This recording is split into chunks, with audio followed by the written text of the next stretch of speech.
The demands of modern society often sideline simple yet arguably equally important activities. A Talk Up Youth initiative, November 2018, is being recognized as a national play day, and through activities that will be held throughout the month of November, parents are being urged to devote more time to play with their children. Executive producer and creator of Talk Up Youth, Empress Golding, gives the history of Play Matters JA. This is a Talk Up Youth initiative. We are driving the project. Melanie and I were sitting down in a meeting one day, and she was collecting so much information on play, and she shared it with me, and I'm like, oh my goodness, this is so dynamic.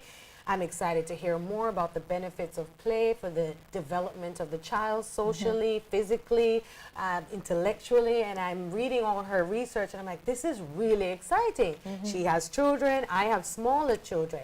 So we started to look at it, and we said, you know, we need to send this information out, and, you know, Talk Up Youth sends the right information out to youth primarily. A movement underpinned by research, Melanie Subrati shares how her company, Seprod, became involved. Seprod Foundation over the past few years has done a lot of work with coding and robotics and stuff like that, and the idea behind some of that is that people are learning critical thinking skills. But a lot of it is also about the fact that people are doing something really enjoyable and learning as you know, as a side effect. And you know, one of the things that I had learned was that, you know, children who play are happier and they perform better in class.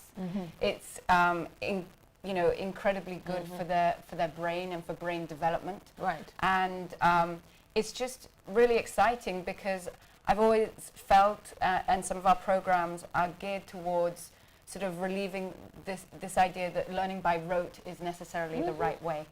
Ms. Subrati argues that play and learning go hand in hand. The Play Matters JA movement comes against the background where teachers view play as a break and not critical to the overall education process.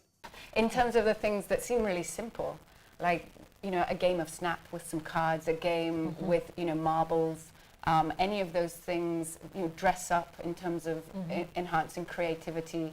You know, maybe if we have children watching us right now, they might sit down and create their own studio at home and pretend, and they're learning. Yeah. And so and that helps them to solidify concepts and what's exciting is who doesn't like to remember what they played as a kid.